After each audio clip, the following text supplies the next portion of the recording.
virados contra ele. Porém, era contra quem que se estava praticando tamanha injustiça, tamanho horror. Era contra o amado de Deus. Era contra o amado de Deus. Aquele que ele não tinha necessidade de vir. Você já pensou nisso? Qual a necessidade que o nosso Senhor teria de vir para salvar um vil miserável como eu? Qual a necessidade que ele teve de vir para morrer por um desgraçado como eu? Como eu. Nenhum. O que o moveu? O que foi que o moveu? A Bíblia diz que Deus entregou, ele deu seu filho. Porque Deus amou o mundo de tal maneira. Ele deu seu filho unigênito. Seu filho único. Essa palavra unigênito, você não pode limitá-la apenas o filho único que Deus tinha, mas o único eternamente amado. O único eternamente amado pelo Pai. É isso que significa unigênito para nós. Definir essa palavra no sentido lato não traduz para você o sentimento que ela tem. É isso que a Bíblia quer nos mostrar. É isso que o Espírito Santo quer nos mostrar. Porque estamos diante da mesa dele, nós estamos diante da mesa da igreja. Essa mesa dele, essa mesa fala dele. Essa mesa fala do amor do Pai. Essa mesa fala da justiça de Deus. Por isso é a grande teodiceia de Deus. Está vendo aqui? Quando Paulo diz em Gálatas 4:4, vindo a plenitude dos tempos. Vindo a plenitude dos tempos, Deus enviou o seu Filho. O Pai enviou o seu amado. Ele enviou o seu amado. Amados, irmãos e irmãs, nós vamos precisar de toda a eternidade para entender isso. Vamos precisar de toda a eternidade, porque aqui, nesta palavra, o amado, não apenas define a medida do amor de Deus para conosco, define outra coisa também, que é muito gloriosa, sabe o quê? A nossa relação com Deus. Escute isso. Essa não é uma palavra que define a medida do amor de Deus por nós, mas essa é uma palavra que define a nossa relação com Deus, a relação de Deus conosco. Senhores, eu quero testemunhar isso. Que à medida que você ganha a maturidade espiritual, o que você quer é se relacionar com Deus. Porque não existe um relacionamento mais amoroso, mais provedor, mais enriquecedor. Quanto mais eu edifico, ou permito que Cristo edifique Ele em mim e eu nele, né? Quanto mais eu deixo o Espírito Santo agir, me orientando e ficando muitas vezes muito triste com o que eu vejo no mundo, as pessoas amadas do mundo, eu estou tendo galardões, eu estou tendo recompensas, e a Bíblia fala isso. E aí, oportunamente, né, a critério de Deus, nós vamos ajudar no reino de Cristo. Então, hoje eu estou me preparando, me sinto preparado como um soldado que está sendo preparado para lutar no exército. Né? E o exército aí de Cristo. Né? E ele ser meu comandante, ser o meu Senhor.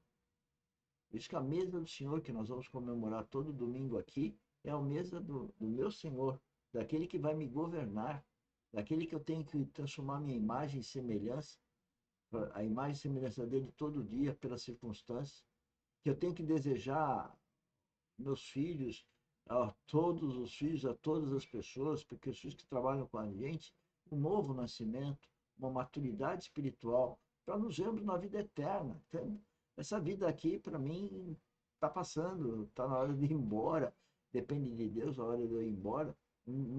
Esse desejo não acontece porque a gente tem trabalho para fazer. Para a vida espiritual, não é trabalho material, não é trabalho natural, não é trabalho do homem, trabalhando com as coisas do homem, mas numa realidade espiritual. É isso que a gente quer passar. E aproveitando, lembrar que hoje à tarde, né, às 15 horas, nós temos outra live, né, sobre o caminho da frutificação. E à noite encerramos a série de 9 lives sobre o caminho da frutificação com a vida de Jacó. E o que eu desejo para vocês nessa primeira semana do ano, e todo dia aqui na academia, e todo dia trabalhando das 8 às 11, procurando tirar dúvidas dos senhores que trabalham conosco, convidando nos mini treinamentos como trabalhar conosco, seja aqueles que trabalham já, aqueles que vão vir a trabalhar conosco, e que temos um estilo diferente, estilo de empresa diferente, estilo de homem. Por quê? Porque eu sou filho de Deus. E o estilo de um filho de Deus é totalmente contrário ao estilo do ímpio, do religioso. Né? E tanto conflitos aparecem por conta dessa falta de compreensão do ímpio, evidentemente, e do religioso, que carece de uma vida espiritual madura, para ter um mínimo de relacionamento e entender, então, como caminhar nesse mundo que jaz no maligno. E nem sabendo que o mundo jaz no maligno, as pessoas estão vivendo aí com um sorriso na boca, quando não há razão para isso. Bom, vamos escutar um pouco mais. Eu quero mostrar algo para você, se você quiser ler. João capítulo 17, versículo 23. Daquilo que é a maior ação de toda a Bíblia. Nosso Senhor diz assim: eu neles, tu em mim. Irmãos, até a encarnação e até a obra da cruz, só havia o tu em mim.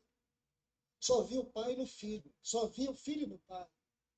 Só havia o Espírito Santo, o Espírito da comunhão, essa terceira, gloriosa, bendita, santa pessoa da Trindade. Só havia esses três. Só havia eles nessa comunhão. Agora, olha o que Jesus diz. Ele roga. Ele não podia ir na cruz sem estas. Ele não podia ir na cruz sem estas palavras. Então ele diz: eu neles, tu em mim, a fim de que sejam aperfeiçoados na unidade. Qual é a unidade aqui, irmãos? Será que é a unidade da igreja?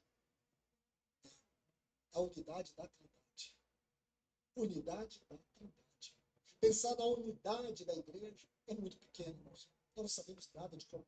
Como uma pessoa que nasceu de novo, que teria um mínimo de maturidade e sabe que está vivendo em comunhão com a família de Deus, vai dar mais importância para a própria família, é porque não está tendo noção do que está acontecendo. Quem vive a família de Deus tem que incorporar a família terrena na família de Deus, não ao contrário. Não ao contrário. Não levar Deus para a conversão da família. E é isso que eu vejo as pessoas curtindo a família, os amigos, o churrasco, o futebol e tantas coisas humanas, e todas elas são normais, são aceitas pelo homem no plano horizontal, mas isso está incorporado à comunhão com Deus, à família de Deus, e vocês vão ver que não está, porque não está sendo guiado pelo Espírito Santo, porque o mundo rejeita o Espírito Santo.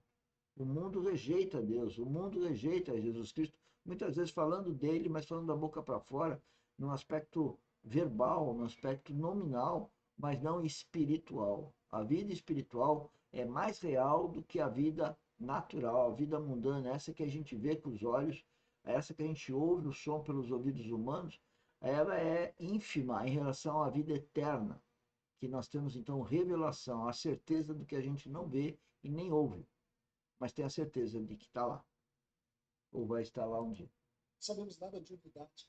Hoje se fala tanto isso, né, irmãos? A unidade da igreja. A igreja precisa ter unidade. As igrejas na cidade têm que ter unidade. Essa unidade logo, logo vira unidade política. Logo, logo vira unidade de afinidade.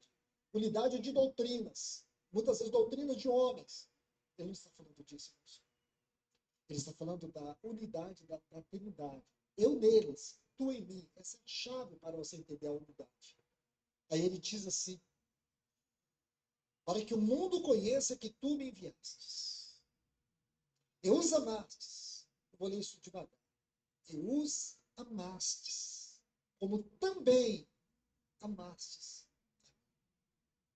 Consegue extrair a força dessa frase? Os amastes, como amastes. Irmãos, Você entende o que é essa salvação? Você pode imaginar, minha irmã, que você é amada por Deus na mesma medida que Jesus é amado? É demais. É difícil entender isso, né, É irmãos? difícil. É Você maravilhoso. imaginar, meu irmão, você, eu, nós, filhos das trevas, está lá em Efésios 5, os filhos das trevas. Senhores, de filhos das trevas, nós somos, quando nascemos de novo, quando temos o Espírito vivificado, quando temos uma certa maturidade espiritual para entender o que nós estamos falando aqui, que é o meu caso, eu sou um adolescente espiritualmente falando. Eu costumo dizer que eu tenho de 12 a 15 anos, apesar da idade, de 68 para 69. Mas espiritualmente eu sou um adolescente. Mas já consigo vir a público falar e conclamar que os senhores venham participar do reino de Deus. Isso não tem nada a ver com religião, isso é realidade espiritual, está escrito na Bíblia. E acompanhe os preletores, quer dizer, eu estou falando isso não é da minha cabeça, mas é dos estudos da Bíblia, com a orientação desses preletores, que estão todos no nosso canal YouTube, Engenheiro Mauro Lozano. E destaco mais uma vez que às 15 horas de hoje, do domingo, dia 7, né, de janeiro, o primeiro domingo do ano, nós temos às 15 horas uma live sobre a vida espiritual, sobre o caminho da frutificação, com base na história, a vida de Jacó, que é bíblica, sempre Bíblia, a Bíblia viva, a Bíblia que interpreta a própria Bíblia, por esses preletores maravilhosos que eu apresento para vocês. E depois às 19 também a nona apresentação sobre esse caminho da frutificação. Espero que você participe, compartilhe e venha mais participar desse projeto que é pioneiro, que é único e inusitado. Por eu ser um engenheiro civil, falando dessa forma sobre a vida espiritual, né?